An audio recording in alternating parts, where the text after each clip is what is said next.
यत्र च लाभसन्तुष्टो द्वन्द्वातीतो विमत्सरः समासिद्धौ च कृत्वापि न निबध्यते यत्र च लाभसन्तुष्टो द्वन्द्वातीतो विमत्सरः समासिद्धौ च कृत्वापि न निबध्यते यत्र च தானாக லாபத்தில் சந்துஷ்ட திருப்தியுற்று துவந்த இருமை அதீத கடந்த விமர்சர பொறாமையிலிருந்து விடுபட்டு சம நிலையாக சிதாவ் வெற்றில் அசிதாவ் தோல்வியில் ச கூட கிருத்வா செயலாற்றி அபி இருப்பினும் நா இல்லை நிபத்தியதே பாதிக்கப்படுவது. மொழிபெயர்ப்பு பொருளுரை அபேச்சனார பக்தி வேதாந்த சுவாமி ஸ்ரீல பிரபுபாத். எவன் ஒருவன் தானாக வரும் இலாபத்தில் திருப்தி அடைந்து இருமையிலிருந்து விடுபட்டு பொறாமையற்று வெற்றி தோல்விகளில் நிலைத்து செயலாற்றுகின்றானோ அவன் செயல்களை செய்யும் போதிலும் ஒருபோதும் பாதிக்கப்படுவது இல்லை. பொருளுரை அபேச்சனார பக்தி வேதாந்த சுவாமி ஸ்ரீல பிரபுபாத் கி ஜெய். ஹரே கிருஷ்ணா. மாதாஜி யாராவது படிக்கிறீங்களா?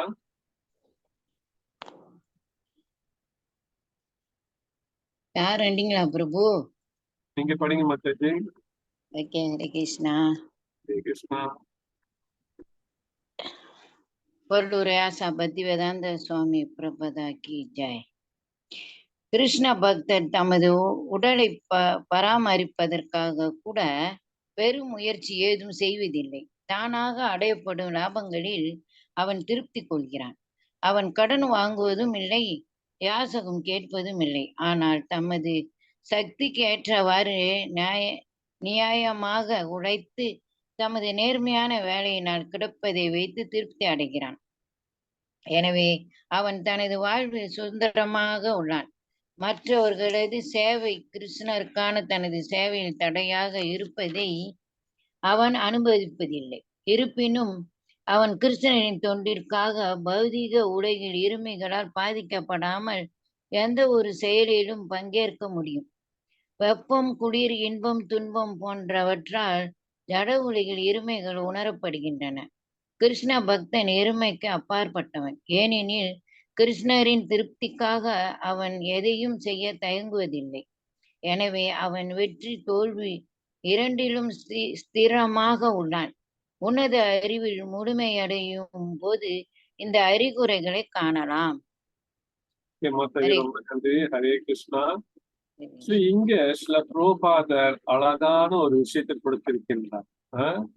கிருஷ்ணர் பக்தர் எப்படி இருப்பார் அப்படின்னு அப்படி சொல்லிட்டு இங்க கடைசியா ஒரு விஷயம் சொல்றாரு பாருங்க. அது யாருக்கு அந்த நிலைமை கிடைக்கும் அப்படின்னாக்கா, உன்னத அறிவில் முழுமை அடையும் போது இந்த அறிகுறிகளை காணலாம். என்ன மாதிரி அறிகுறி? அப்ப போன பதத்துல அழகான ஒரு விஷயம். என்ன விஷயம்னாக்கா, அதுல சொல்லப்படுகின்றது, தான் செய்கின்ற செயல்கள் அனைத்தும் ஒரு இயந்திரமாக செயல்படுத்துகின்றார். எப்படி ஒரு இயந்திரத்திற்கு அதற்கு எண்ணெய் ஊற்றி அது பாதுகாத்து அதை சுத்தப்படுத்தி அதை எப்படி பயன்படுத்த வேண்டுமோ அம்மாதிரி பயன்படுத்துவது போல தன்னுடைய கை கால் புலன்கள் அனைத்தும் தானாக, அது எப்படின்னாக்கா அவனாக அதை செயல்படுத்தாமல் பகவானே அவனுக்காக செயல்படுத்துகின்றார் அப்படின்னு இந்த 21வது பதத்துல அழகாக சொல்லப்படுகின்றது. எப்படி பகவானின் திவ்யமான தொண்டில் ஈடுபடுத்துவதற்காக.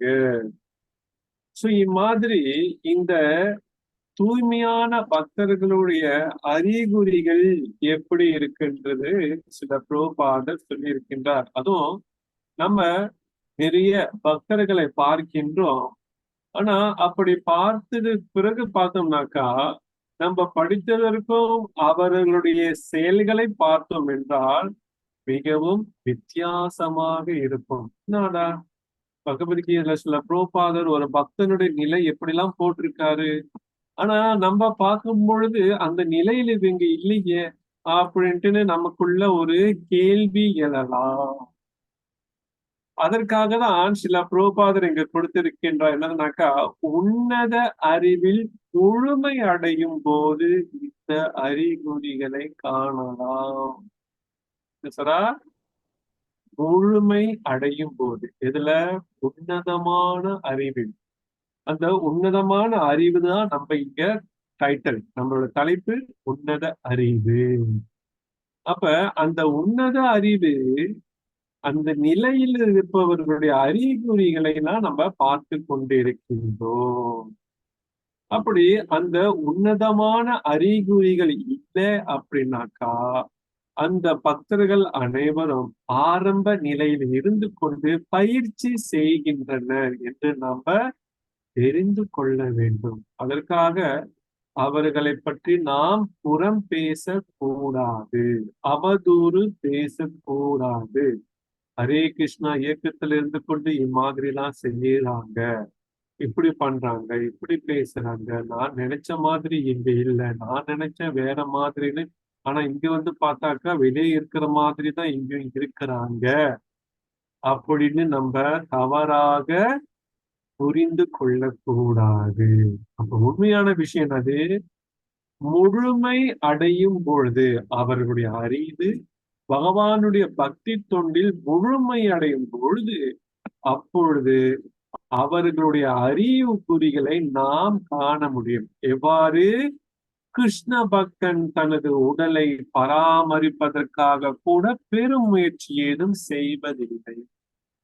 இது முதல். அப்ப சைத்தன்ய மகாபிரபு காலத்துல தன்னுடைய பக்தர்களிடம் சொல்கின்றார். என்ன சொல்ற அப்படின்னாக்கா உங்களுடைய உடல் அது உங்களுடையது கிடையாது. என்ன சொல்றா, உங்களுடைய உடல் அது உங்களுடைய கிடையாது. ஏனென்றால் அந்த உடல் எனக்கு சொந்தமானது. என்னன்னா அவருடைய சங்கத்தில் இருப்பவர்களை அனைவரையும் சைத்தன்ய மகாபிரபு என்ன சொல்றார், ஏனென்றால் அவர்கள் அனைவரும் எப்பொழுதும் நாம சங்கீர்த்தனம் செய்யக்கூடியவர்களாக இருக்கின்றார்கள். அப்ப இங்கு இயக்கத்துல, அதாவது ஹரே கிருஷ்ணா இயக்கத்தில் இருக்கின்ற பக்தர்கள் அனைவரும் பாத்தீங்கன்னா சில பேரு உடலை சரியாக பராமரித்துக் கொள்கின்றார்கள். எதற்காக? அதிகமாக பக்தி சேவை செய்வதற்காக. சில பேரு அந்த உடலை நோகடிக்காமல் அந்த உடலுக்கு தேவையான விஷயத்தை எடுத்துக்கொண்டு சேவை செய்கின்றார்கள். ஏனென்றால் ஒரு தடவை குரு அவரிடத்துல வரும் பொழுது, தீட்சை எடுக்கும் பொழுது அந்த பக்தனுடைய உடல் அவனுடைய குருவுக்கு சமர்ப்பணம் செய்கின்ற காரணத்தினாலையும் தன் குருவுக்கு சேவை செய்வது என்ற காரணத்தினாலும் அவன் தன்னுடைய உடலை சரியான முறையில் பாதுகாத்துக் கொள்கிறான், அதாவது பராமரித்துக் கொள்கின்றான். தேவையில்லாமல் இந்த உடலுக்கு நோய்களும் சரி, தேவையில்லாமல் இந்த உடலை வருத்தி கொள்வதும் சரி ஒரு பக்தன் செய்வது கிடையாது. ஏனென்றால் குரு தீட்சை பெற்ற பிறகு இந்த உடல் குருவுக்கும் கிருஷ்ணருக்கும் அர்ப்பணிக்கின்ற காரணத்தினால தன்னுடைய உடலை சரியான முறையில் பயன்படுத்தி கொள்ள வேண்டும். அதற்காக நமக்கு நோய் வந்துருச்சு அப்படின்ட்டு நம்ம மருந்து எடுத்து கொள்ளக்கூடாது அப்படின்னு நினைக்க கூடாது. என்றால் இந்த உடல் நம்மளுடைய குருவுக்கு சொந்தமாயிருச்சு. அதனால அவருக்காக சேவை செய்வதற்காக நாம் இந்த உடலை பராமரிக்க வேண்டும். ஆனால் உண்மையான ஆன்மீக குரு இந்த நிலையில இருப்பாங்க. நான் சொல்லல, உன்னத அறிவில் முழுமை அடையும் பொழுது அவங்க எப்படி இருப்பாங்க? தனது உடலை பராமரிப்பதற்காக கூட பெரும் முயற்சி ஏதும் செய்வது. அடுத்தது, தானாக அடையப்படும் இலாபங்களில் அவன் திருத்திக் கொள்கிறான். இதுவா வருதா போதும். ஏன்னா எவ்வளவுக்கு எவ்வளவு அதிகமாக நம்ம கிட்ட தேவையில்லாத விஷயங்கள் இருக்கோ அதற்கு நாம் துன்பப்பட்டே ஆக வேண்டும். தேவையில்லாத நிறைய பொருள்களை வைத்திருந்தாலும் சரி, தேவையில்லாத ஆசைகள் வைத்திருந்தாலும் சரி, அளவுக்கு அதிகமான தேவையில்லாத பணம் வைத்திருந்தாலும் சரி, அதனால நமக்கு இன்பம் கிடையாது. அது நமக்கு துன்பத்தையே கொடுக்கும். அப்ப தூய்மையான பக்தன் பாத்தீங்கன்னாக்கா, தானாக அடையப்படும் இலாபங்களில் அவன் திருப்தி கொள்கிறான். அது எம்மாதிரியான இலாபம் அப்படின்னு பாத்தீங்கன்னாக்கா, பகவான் ஸ்ரீ கிருஷ்ணரிடத்துல அன்பு தொண்டு செய்வதன் மூலியமாக. அடுத்தது, அவன் கடன் வாங்குவது இல்லை. அடுத்தது, யாசகம் கேட்பதும் இல்லை. யார்ட்டையும் கடன் வாங்கணும் அவசியம் கிடையாது, பிச்சை எடுப்பதும் கிடையாது. ஆனால் தனது சக்திக்கேற்றவாறு நியாயமாக உழைத்து தனது நேர்மையான வேலையினால் கிடைப்பதை வைத்து திருப்தி அடைகின்றார். திருப்தி. இப்புள்ள காலத்துல பார்த்தோம்னாக்கா நிறைய பேரு மனசுலயும் சரி, செயலிலும் சரி, எதுலயுமே திருப்தி இல்லை. திருப்தி இல்லாம இருக்கிறாங்க. அகத்தின் அழகு முகத்தில் தெரியும் அப்படின்னு சொல்லுவாங்க. அந்த மாதிரி அவருடைய முகத்தை பார்த்தாலே தெரியுது அவர் திருப்தி இல்லாமல் இருக்கின்றார். ஏன் அந்த திருப்தி இல்ல? பகவானிடம் நிறைய நேரத்தை செலவிடாத காரணத்தினால திருப்தி அடைவது கிடையாது. தனது நேர்மையான வேலையினால் கிடைப்பதை வைத்து திருப்தி அடைகிறார். போதும். ஏன்னா எல்லாருக்கும் தெரிஞ்ச ஒரு பெரிய உண்மை என்னது? வரும் பொழுது எதையுமே கொண்டு வருவதில்லை. யாராவது வரக்குள்ள ஏதாவது கொண்டு வந்தீங்களா? தாயாட கர்ப்பத்திலிருந்து வரக்குள்ள ஏதாவது கொண்டுட்டு வந்தீங்களா? எதுவுமே கொண்டுட்டு வரல. சரி, இங்கிருந்து ஏதாவது கொண்டுட்டு போறீங்களா? அதுவும் கிடையாது. சோ அதனால இருக்கிற வரைக்கும் நம்ம சந்தோஷமா திருப்தியா இருந்துருவோமே. எனவே அவன் தனது வாழ்வில் சுதந்திரமாக உள்ளான். மனசுல ஆனந்தம்னு ஒரு விஷயம் வந்துருச்சுன்னா, திருப்தின்ற ஒரு விஷயம் போதும் அப்படின்னு ஒரு விஷயம் வந்துருச்சுனாக்கா அவன் சுதந்திரமாக இருப்பான். மற்றவர்களது சேவை கிருஷ்ணருக்கான தனது சேவையில் தடையாக இருப்பதை அவன் அனுமதிப்பதில்லை. ஒருவருக்கு சேவை செய்யறோம் போயிட்டு, ஆனா அந்த நபருக்கு சேவை செய்யும் பொழுது அதே சமயத்துல அந்த நபருக்கு சேவை செய்து கொண்டிருக்கும் பொழுது அங்க கிருஷ்ணருக்காகவும் சேவை செய்ய வேண்டும் என்ற அந்த நிலை வரும் பொழுது அந்த சேவையை அவன் அனுமதிப்பது கிடையாது.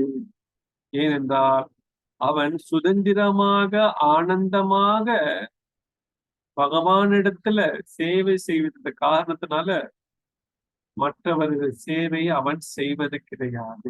இருப்பினும் அவன் கிருஷ்ணரின் தொண்டிற்காக பௌதிக உலகின் இருமைகளால் பாதிக்கப்படாமல் எந்த ஒரு செயலும் பங்கேற்க முடியும்.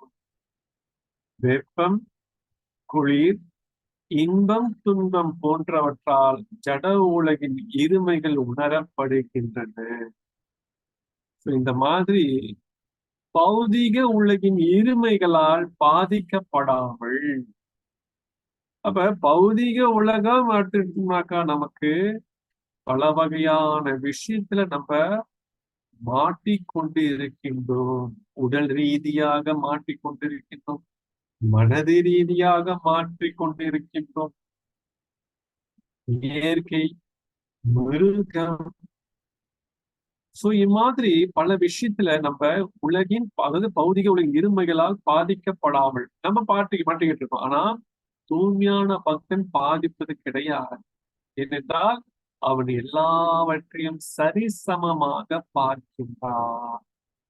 சம சர்வேசு பூத்தேஷு, எல்லாத்தையும் சரிசமமாக பார்க்கின்ற காரணத்தினால எதுவுமே பாதிக்கப்படாமல் இருக்கின்றான். வெப்பம், குளிர், இன்ப துன்பம் போன்றவற்றால் ஜட உலகின் இருமைகள் உணரப்படுகின்றன. இது ஆரம்பத்திலேயே அர்ஜுனன் இடத்துல கிருஷ்ணன் சொல்லி இருக்கின்றார். என்னது?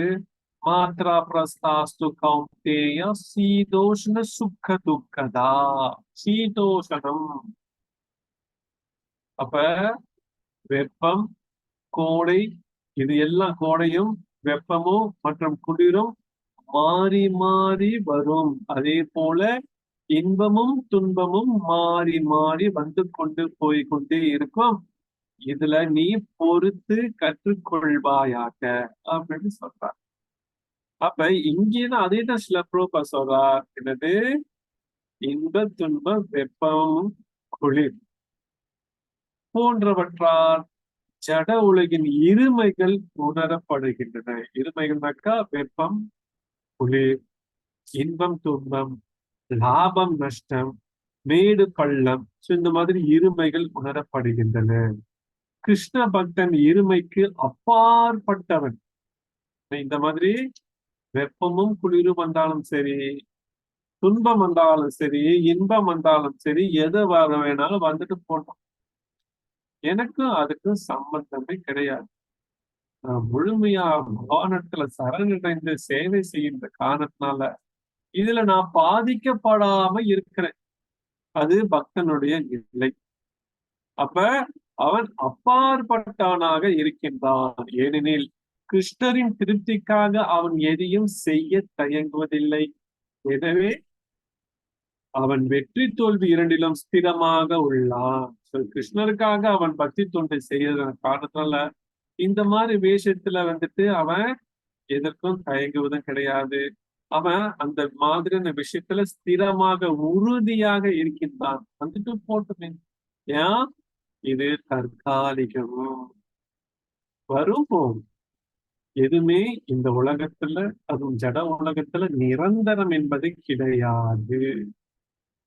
இது நம்ம நல்லா உணர்ந்து கொள்ள வேண்டும். ஆனா நம்ம என்ன நினைக்கிறோம்? ஆனந்தம் வந்துருச்சுனாக்கா தலகால தெரியாம குதிப்போம், ஆடுவோம். சோகம் வந்துருச்சுனாக்கா ஒரே ஓரத்துல உட்காந்து அழுதுகிட்டு இருக்கும். இது நம்மளோட நிலை. இப்ப இதுல இருந்து விடுபடணும். ஆனந்தம் வந்தாலும் ஒரே நிலை. என்னது? இது தற்காலிகமாக மறைஞ்சு போய்விடும். அதனால இதுக்கு குதிக்க கூடாது, ஆர்ப்பாட்டம் பண்ணக்கூடாது, பொறுமையா இருக்கணும்.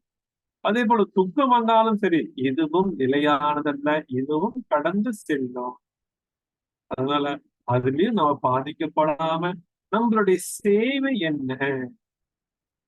ஆனந்தமாக இருந்தாலும் சரி, துக்கமாக இருந்தாலும் சரி, ஒரே விஷயம் நான் செய்ய வேண்டியது, பகவானுக்கும் ஆச்சாரியர்களுக்கும் பக்தர்களுக்கும் நாம் தொண்டு செய்ய வேண்டும். நம்மளுடைய கடமைகளை சரியாக செய்தால் போதும்.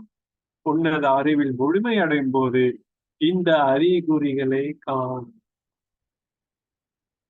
மறுபடியும் சொல்றேன், நீங்க பார்க்கும் பொழுது கோயிலுக்கு போறீங்க, இங்க என்ன படிக்கிறீங்கன்ற விஷயத்த அங்க பார்ப்பது மிகவும் சிரமம். ஏனென்றால் எல்லாமே லேர்னிங் ப்ராசஸ், பயிற்சி செய்கின்றனர். சில புரோபாதர் சொல்லுகின்றார், இந்த ஹரே கிருஷ்ண இயக்கம் ஒரு மருத்துவமனை போன்றது. அப்ப மருத்துவமனைக்கு யார் வருவா? சுகமாக இருப்பவர்கள் வருவார்களா, அல்லது நோயில் துன்பப்பட்டு கொண்டிருப்பவர்கள் வருவார்களா? அப்ப சில பிரபா சொல்கின்றார், இங்க வாங்க, இங்க வந்து நீங்க சரியான முறையில ட்ரீட்மெண்ட், சரியான முறையில நீங்க இங்குள்ள அந்த மருந்து மாத்திரை உபதேசங்களை எல்லாம் எடுத்துக்கிட்டீங்கன்னாக்கா நீங்க மறுபடியும் இங்க வர தேவையில்லை. ஏனென்றால் சரியான முறையில நீங்க பக்தி எடுக்கும் பொழுது நீங்க இந்த மருத்துவமனையிலிருந்து விடுபட்டு ஆன்மீக லோகத்திற்கு செல்வீர்கள் என்று சிறப்பாடு. அப்ப ஆலயத்திற்கு வருகின்ற அனைவரும் பர்ஃபெக்ட் அப்படின்னு நம்ம சொல்வதற்கு கிடையாது. ஏனென்றால் நம்ம பார்க்கின்ற பக்தர்களிடத்துல சில குறைகள் இருக்கு, சில குறைபாடுகள் இருக்கும், ஏற்பு தாழ்வு எல்லாமே இருக்கு. அப்ப நம்ம புரிந்து கொள்வது ஒன்றே ஒன்று, இது மருத்துவமனை. இந்த மருத்துவமனையில் நோயாளிகளா வந்திருக்காங்க. அப்படி நோயாளி வந்திருக்கும் பொழுது இங்க இன்னும் யாரும் குணமடையவில்லை. அப்ப குணமடைந்தவர்கள் யாரு அப்படின்னாக்கா அவர்கள் இங்க இருக்க மாட்டாங்க, அவங்க மறுபடியும் வீட்டுக்கு போயிடுவாங்க. இதுதான் ஒரே சிந்தனையோட நம்ம கோயிலுக்கு போகணும்.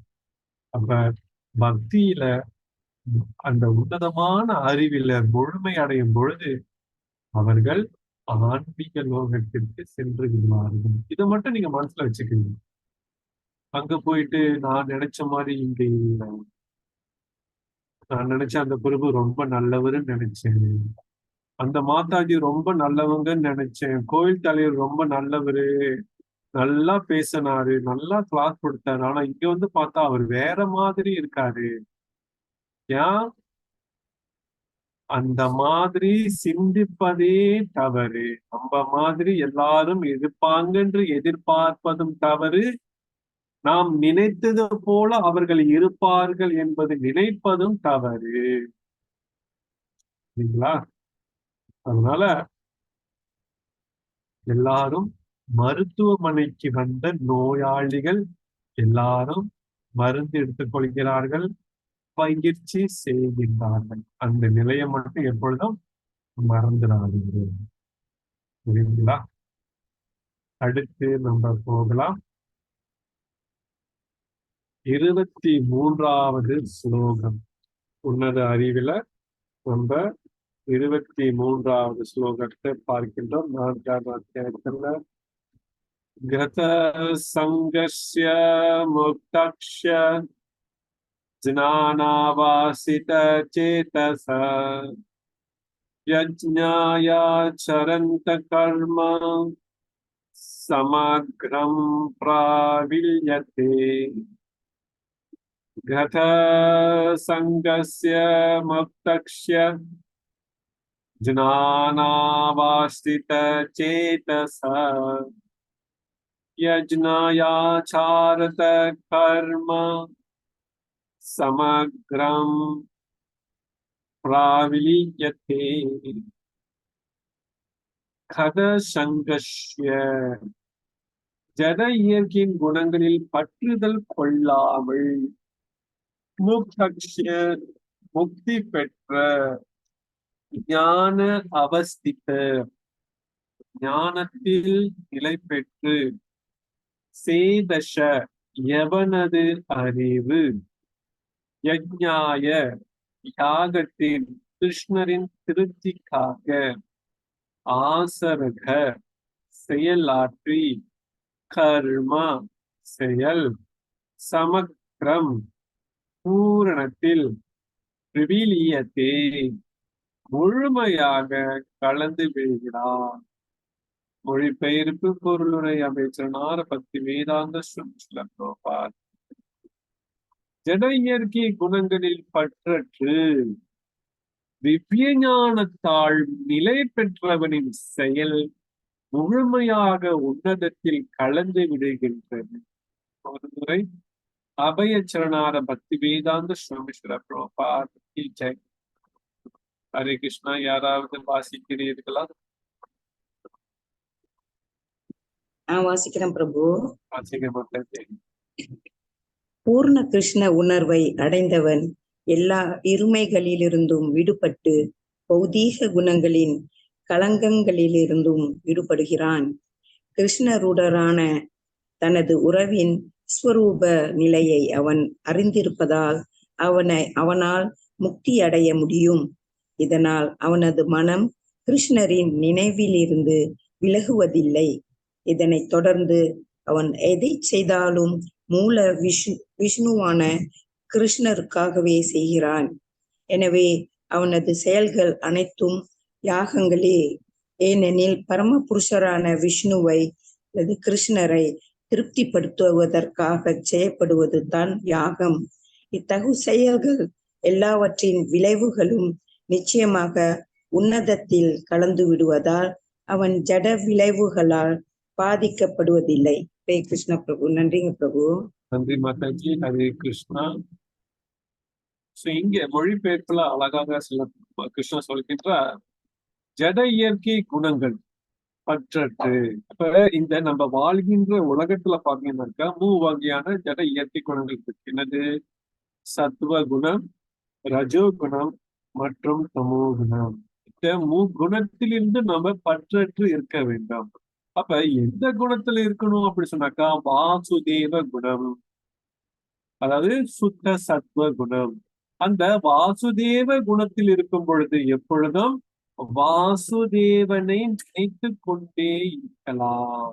இம்மாதிரி திவ்ய ஞானத்தின் நிலை பெற்றவனின் செயல் முழுமையாக உன்னதத்தில் கலந்து விடுகின்றது. உன்னதம் என்றால் பகவானிடம் அவன் செய்கின்ற செயல்கள் அனைத்தும் பகவானையே சார்ந்து செய்கின்றான். இதனுடைய பொருளுரை பார்க்கலாம். பூரண கிருஷ்ண உணர்வை அடைந்தவன், அதாவது பூரணம் என்றால் என்ன அப்படின்னு பாத்தீங்கன்னா கம்ப்ளீட். முழுமையாக கிருஷ்ண உணர்வை அடைந்தவன். அப்ப முழுமை என்று எடுத்துக்கிட்டோம் அப்படின்னு சொன்னோம்னாக்கா அதுல பாத்தீங்கன்னாக்கா சிறிதளவு கூட இந்த வகையான ஜட சிந்தனைகள் ஏதும் கிடையாது, இருக்காது. அப்ப அவன் பூரண கிருஷ்ண உணர்வை அடைந்தவனாக இருக்கின்றான். அவன் எல்லா இருமைகளிலிருந்தும் விடுபட்டு, இருமை என்றால் இன்ப துன்பம், வெற்றி தோல்வி, லாப நஷ்டம், அப்புறம் குளிர்காலம், வெயில் காலம், மழைக்காலம், கோடைக்காலம், இந்த மாதிரி அடுக்கி கொண்டே போகலாம். இதுல இருந்து விடுபட்டு பௌதீக குணங்களின் கலக்கங்களில் இருந்தும் விடுபடுகிறார். இந்த மாதிரி நம்ம இருப்பதற்கு மிகவும் கடினம். ஏன்? நம்ம இன்னும் அந்த நிலைக்கு வரல. நம்ம அதை சொன்ன மாதிரி நம்ம எல்லா ஆலயத்திற்கு செல்வது ஒரு மருத்துவமனைக்கு செல்வது போல. அப்ப நம்மளுடைய நிலை எங்க இருக்குன்னு பாருங்க. ஒரு தூய்மையான பக்தனுடைய நிலை எங்க இருக்குன்னு பாருங்க. ஆனா நம்ம நினைப்போம் நம்மளும் கோயிலுக்கு போறோம், பல வருஷமா போறோம், நான் பழைய பக்தர், நான் பெரிய சீனியர், எனக்கு எல்லாமே தெரியும், எல்லாத்தையும் கடந்து வந்துட்டேன். சில பேர் சொல்லுவாங்க நான் எல்லாத்தையும் கடந்து வந்துட்டேன் அப்படின்னு. ஆனா கடந்து வந்தவர்கள் பாத்தீங்கன்னாக்கா கடந்து வரல. பேருக்கு சொல்லலாம் கடந்து வந்துட்டேன், வரல. ஏன்? அந்த இடத்துல எதிர்பார்ப்பு என்ற விஷயம் இருக்கு. அப்ப தூய்மையான பக்தன் என்றால் லாப நஷ்டம் எதுவுமே எதிர்பார்க்கிறது. எனக்கு மரியாதை பண்ணுவாங்க, எதிர்பார்க்க கூடாது. 4 பேரு திட்டினாலும் பரவாயில்ல, அதுவும் எதிர்பார்க்க கூடாது. அவன் எப்பொழுதும் ஒரே சிந்தனையில் இருக்க வேண்டும். அது என்னதுன்றது அடுத்த வரியில் அழகா சொல்றார்.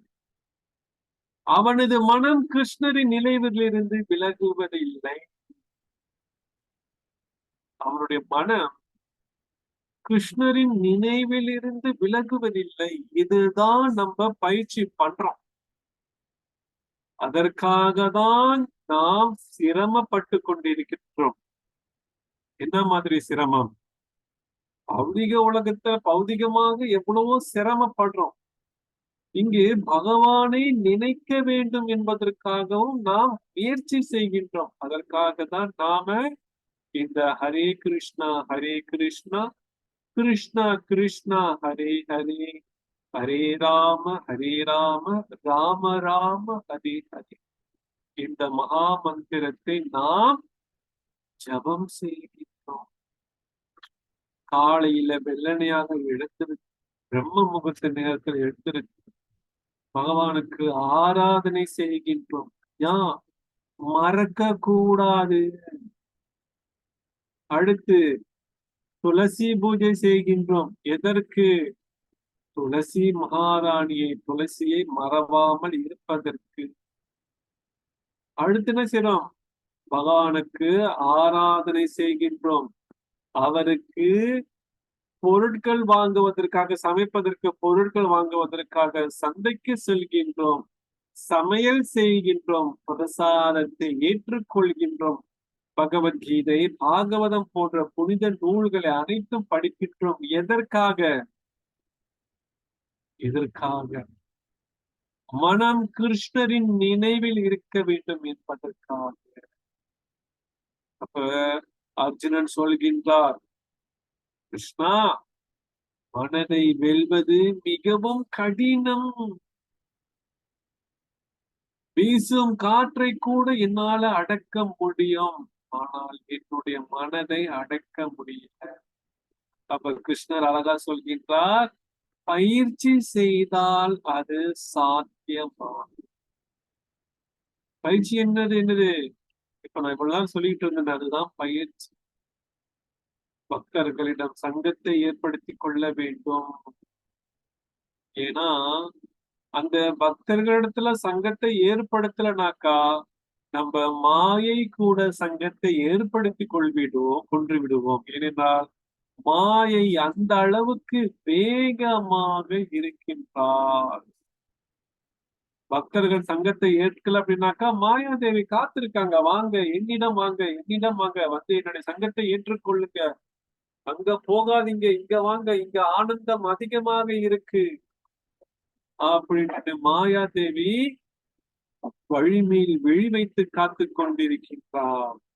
நமக்கு அது தேவையா, அல்லது நம்மளுடைய மனம் கிருஷ்ணரின் நினைவில் கொண்டுட்டு வர்றதுக்கு முயற்சி செய்வது தேவையா? அப்ப ஆக மொத்தத்துல பார்த்தோம் சொன்னாக்கா, நம்ம வாழ்கின்ற இந்த சிறிது காலம், இந்த குரூப்ல கூட சில பேர் இருப்பீங்க, 50 வயசு தாண்டி இருக்கலாம், 60 வயசு கூட தாண்டி இருக்கலாம், அல்லது 70 வயசு கூட தாண்டி இருக்கலாம். ஆனா அது எல்லாமே பாத்தீங்கன்னா சிறிது காலம்தான். நம்ம சத்தியுகம் மாதிரி 1,00,000 வருஷம் உயிரோட இருப்போன்றதெல்லாம் கிடையாது. இந்த கலியுகத்திற்கு நமக்கு கொடுக்கப்பட்டது வெறும் 100 வயசு. அது கூட பாத்தீங்கன்னா சில பேர் அல்பாயுசுல போயிருது. அப்ப இங்க நம்ம வாழ்கின்ற சில புரோபாதர் அவருடைய சீடர் இதன் சொல்கின்றார், பத்திச்சாரு சுவாமி மகாராஜ் சொல்கின்றார், என்னது, இந்த ஒரு வாழ்க்கையை மட்டும் கிருஷ்ணருக்காக அர்ப்பணியும். ஏனென்றால் நாம் பல கோடிக்கணக்கான வருடமாக இந்த பிறவி எடுத்துக்கொண்டே இருக்கின்றோம். அப்ப கிருஷ்ணர் சொல்கின்றார், பகுனாம் ஜென்மனாம் அந்தே, பகுனாம் ஜென்மம், பல கோடி. நம்ம நினைக்க கூடாது, என்னது, நான் போன பிறவியில இந்திரலோகத்துல இருந்தேன், போன பிரிவில நான் கிருஷ்ணர் லோகத்துல இருந்தேன், போன பிரிவில நான் அங்க இருந்தேன், போன பிரிவில நான் பணக்காரனா இருந்தேன், போன பிரிவில நான் இப்படி இருந்தேன், அப்படி இருந்தேன் அப்படின்னு சொல்லி நினைக்கலாம். ஆனா போன பிரிவில என்ன மாதிரி இருந்தான்றது யாராலையும் உறுதிப்படுத்த முடியாது. அப்ப ஒரு தடவை சில புரோபாதரிடம் அவருடைய சீடர்கள் கேட்கின்றார்கள், ஏன் எப்ப பார்த்தாலும் நீங்க பிறப்பை பத்தி பேசுறீங்க, ஆத்மாவை பத்தி பேசுறீங்க, மரணத்தை பத்தி பேசிக் கொண்டு இருக்கின்றீர்கள், வேறு விஷயத்த நீங்க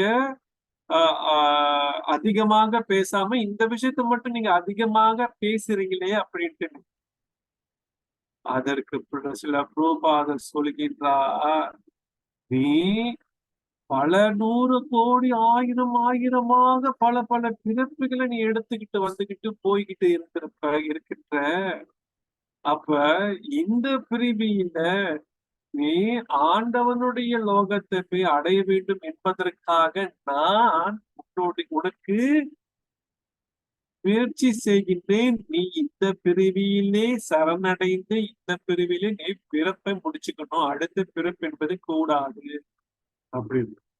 அப்ப நம்ம பல பல ஜென்மமா பிறந்துட்டு வந்துட்டு போயிட்டு தான் இருக்கிறோம். மலத்துல இருக்கிற புழுவா கூட பிறந்திருப்போம், ஒரு சொறி நாயா கூட பிறந்திருப்போம், இல்ல ஒரு பாம்பா விஷமுள்ள பாம்பா பிறந்திருப்போம், அல்ல நல்ல பாம்பா பிறந்திருப்போம், அல்லது மலைக்கு குகையில இருக்கின்ற மிருகமா கூட பிறந்திருக்கலாம். அதெல்லாம் நினைச்சு பார்த்தோம்னு வச்சுக்கோங்களேன், அச்சோ இப்படியா நான் இருந்திருக்கேன்ற மாதிரி நமக்கு கையும் ஓடாது, காலும் ஓடாது. இந்த அளவுக்கு ஒரு அக்லியா இருந்திருக்கு நான். அக்லி என்றால் ஒரு ஒரு அக்லி என்ன சொல்லுவாங்க,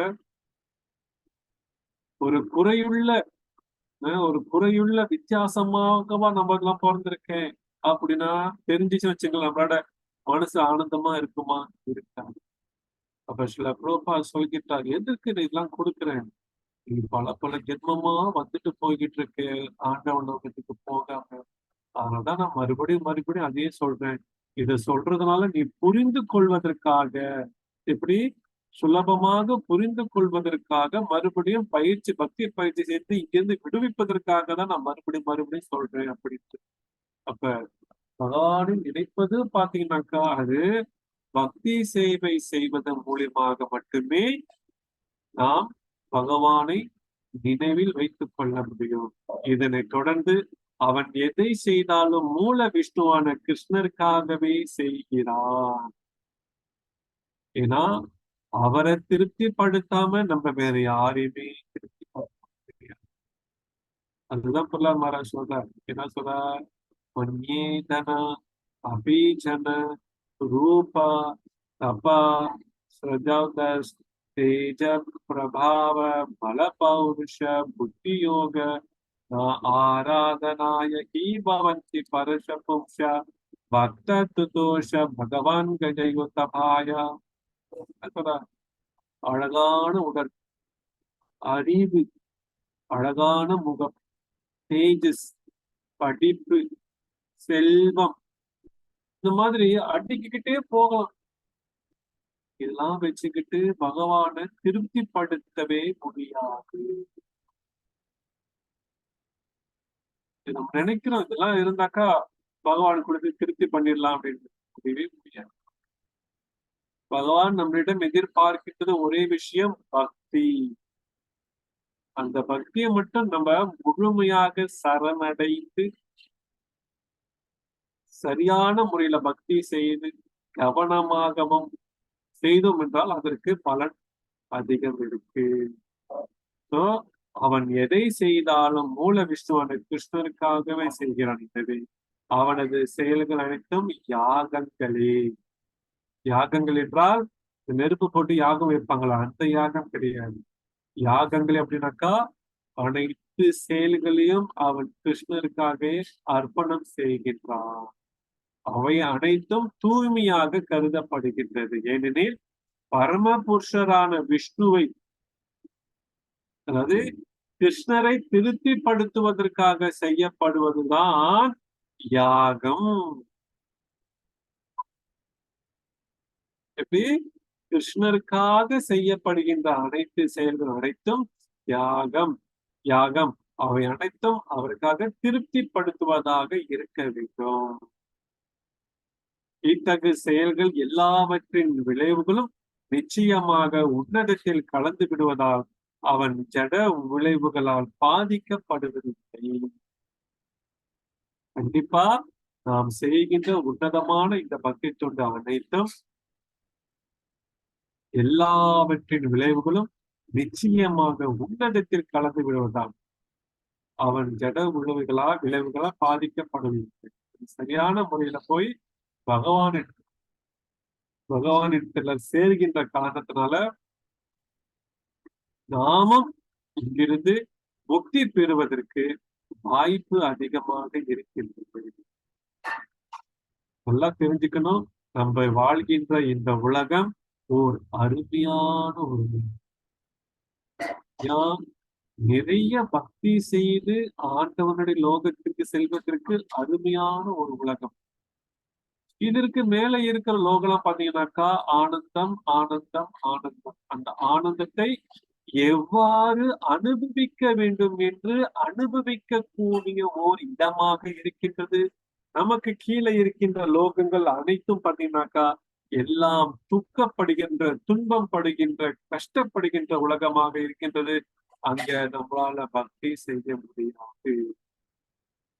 அப்ப இங்க இருக்கின்ற இந்த உலகத்தில் இருந்து கொண்டு நாம் சரியான முறையில பக்தி தொண்டு செய்தோம் என்றால் கண்டிப்பாக 100% நாம் இந்த 4 விதிமுறைகளை கடைபிடித்து 16 மாலைகளை ஜெபம் செய்து ஆண்டவனை எப்பொழுதும் நினைத்து கொண்டே இருந்தாலும் கண்டிப்பா மரணம் தருவாயில் கிருஷ்ணரே வந்து நம்மளை அழைத்து கொண்டு செல்கிறார். ஹரே கிருஷ்ணா. இத்துடன் முடித்துக் கொள்ளலாம். யாருக்காவது ஏதாவது கேள்விகள் இருக்கா இன்றைய தலைப்பை ஒட்டி?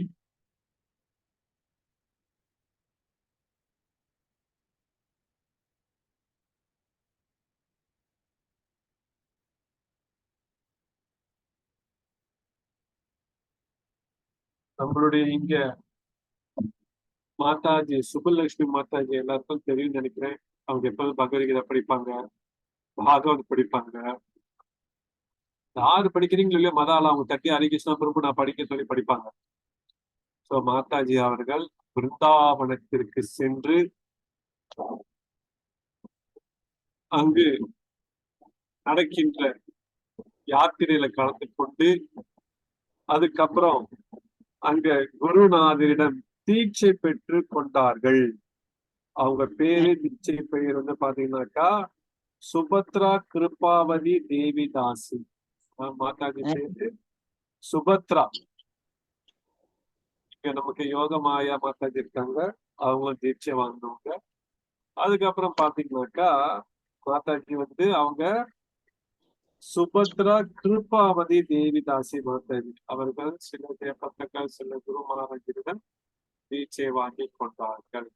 அதுக்கப்புறம் இன்னைக்கு வந்து அவங்க அயோத்தியாவுக்கு போயிருக்காங்க. ராமச்சந்திர பகவானை சந்திப்பதற்கு, பார்ப்பதற்கு, தரிசனத்திற்காக அவங்க போயிட்டு மறுபடியும் இங்க மலேசியாவுக்கு வந்துருவாங்க. இது எல்லாமே சில பிரபுபாதருடைய கருவை